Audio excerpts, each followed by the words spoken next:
How dare you tear down my fence? You have absolutely no right to be on my land. Stay off my property.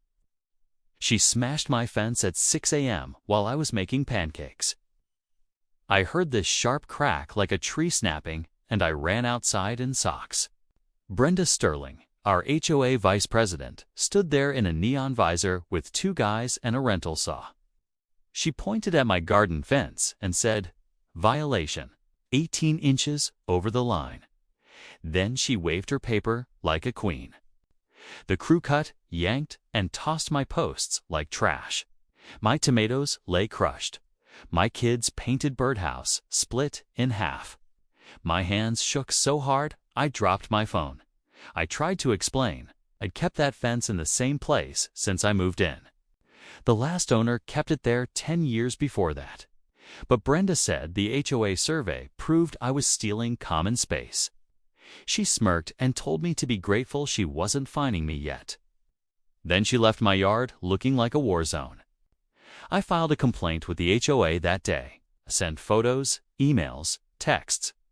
I even brought muffins to the next board meeting because I thought, stupidly, that kindness would calm things down. The board wouldn't even put me on the agenda.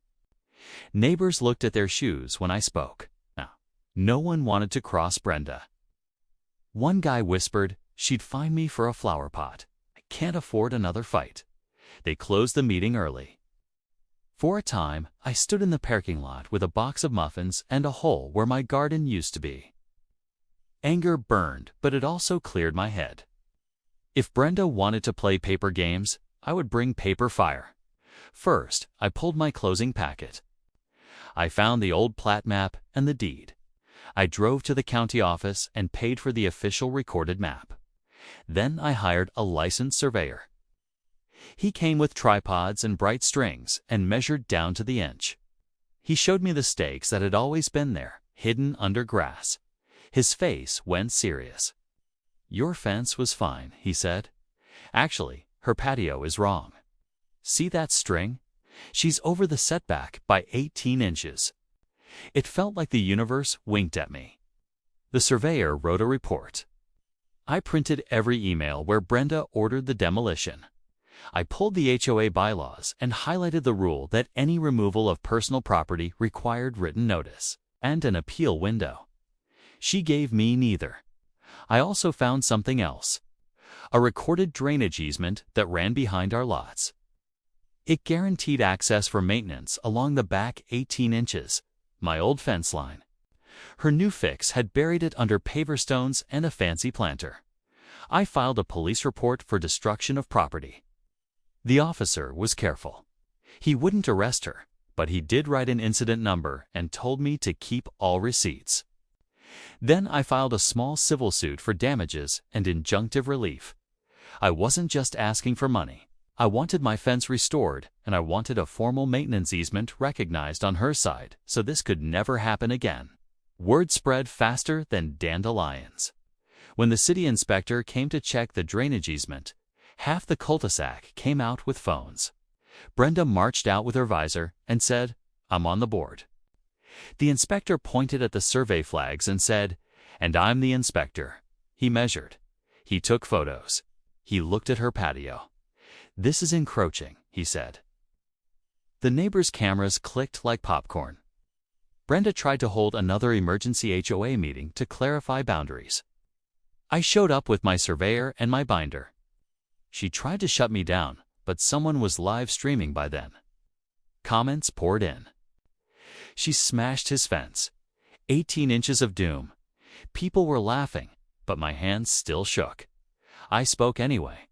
I told the room what it felt like to watch strangers rip up your garden while your kid cried over a broken birdhouse. I held up the bylaws. She ignored. I held up the county map and I said, "You didn't just mess with my fence. You messed with a recorded easement that protects everyone's drainage." The room shifted. The treasurer cleared his throat and asked the HOA lawyer. Yes, they'd brought one to speak. The lawyer stared at the maps and said, "We may have exposure." Brenda hissed the word lies, but no one followed. Court day came bright and cold. I wore my best thrift store jacket and a knot in my stomach. Brenda arrived with her visor and a stack of photos of my ugly fence. The judge asked gentle, simple questions. He looked at the survey, the bylaws, the notice rules, the inspector's report, and the easement document. He rubbed his chin and said, "You cannot demolish property without proper notice." The survey shows plaintiff's original fence was within boundary. The patio encroaches on setback and over the recorded drainage easement. Brenda went pale. The judge ordered the HOA and Brenda to pay for full restoration of my garden and fence. Triple damages for the unlawful removal and all my costs. He also recorded a permanent maintenance easement along the exact 18 inches behind our shared line, granting me clear access to maintain the fence, plants, and drainage. He gave Brenda 30 days to move her patio stones and planter off the easement and out of the setback. If she didn't, daily fines. He told the HOA to retrain the board on notice and due process. When I left the courthouse, the neighbors were waiting. Someone handed me a tiny birdhouse. Their kid painted to replace the broken one. People clapped. I laughed and cried at the same time. That night, a dozen phones were out as a crew, paid by the HOA, put my fence back where it belonged. Kids cheered when the new posts went in straight. The inspector returned and signed off. The police officer swung by, nodded at the fresh line, and said, "Looks right." Brenda tried one last power move. She put an orange cone on the easement and told me not to step on her stones. I stepped around the cone, opened the judge's order, and read the line about plaintiff's maintenance rights. She moved the cone. A week later, the patio was cut back exactly 18 inches. The planter vanished. The drainage flowed. The birds came back. Peace felt like sunlight. Now my garden is taller, my fence is stronger, and my neighbors smile when they pass. The board held elections, and guess who lost by a mile? I don't even think about 18 inches anymore, except when I step onto the easement that Brenda accidentally won for me. I water, I wave, and I let that victory soak into the soil. Please subscribe to Karen Conflict for more HOA showdowns like this.